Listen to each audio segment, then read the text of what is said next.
Стравувањата дека некои одлуки може и нема да бидат трезвени, веројатно ќе ја побудат владата да размисли за идејата на влезот покрај отворената порта да бидат поставени дрегери со кои при секој излегување од објектот ќе биде утврдувана концентрацијата на малигани во крвта на министрите.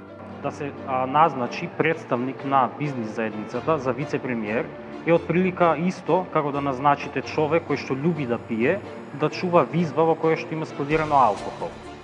Иако владата од секогаш наликувала на огромна визба во која секој што влегол пиел без да плати, нејзините нови корисници тврдат дека ќе се однесуваат со должно внимание, иако не се до крај јасни дали ќе може да се воздржат да не вкусат.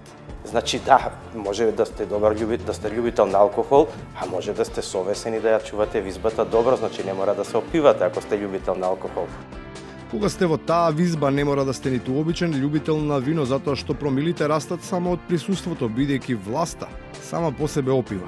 Па наместо добронамерно прифаќање на идејата за мерачите, во стилот на оние што ги испразнија бочевите на удар се предлагачите, на кои веќе им е прекуглава од власт, која не може да стои цврсто на нозе.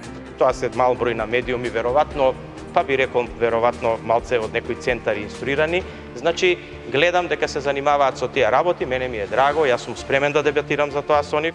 Таа непринципиелна и неприфатлива форма на комуникација карактеристична за блиското минато, наместо аргументирано да се дискутира со оцрнување, и не доведе до таму.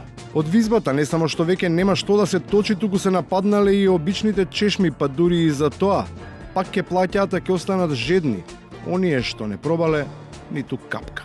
Пред 3-4 дена сакаа водата да ја запрат во клинички центар. 10 години не било платено и сега ја запираат водата. 10 години вода не е платена? Да. Може би за вода не било плаќено, ама за тоа си имало и повеќе од потребното за да се задоволи удобноста на парчиците кои не баре спроведуваат некаква регулаторна политика. Само подобиен пас одгоре како портпароли ја соопштуваат цената на струјата и на парното. Вие на 1500 евра плата сте утврдиле да си земите и регрес. Мала била платата да ви додадат пари и за одмор. И за одвоен живот на господинов со 1500 евра плата сте му доделиле средства и за одвоен живот. Малце 500 евра за стан, малце 1500 евра плата, сте доделиле и пари на доместок на работници за одвоен живот. Па не ли ви е странно? Такво нешто веќе не постои, затоа што само пред неколку недели, наполно свесни за кашата која ја приготвиле, избезумените помошници во кујната предводени од главниот готвач, на јавноста се обидоа бесрамно да го сервираат својот промашај рецепт како готова торта. Речи си пола од градбата е завршен. Не може бандитските работи на автопатите. Да продолжиме криминално да ги продолжиме. Трасата е 95% пробиена. Мора да знаат граѓаните дека цела траса е промашена на патот Охрид-Кичево, проектот и она што е вистинската траса. И на крајот, уште многу вакви промашени џадиња чекаат за пробивање.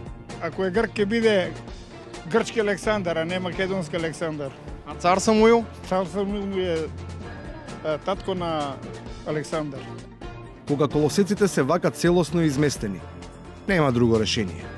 Мора да се најде нова траса и да се гради од темел.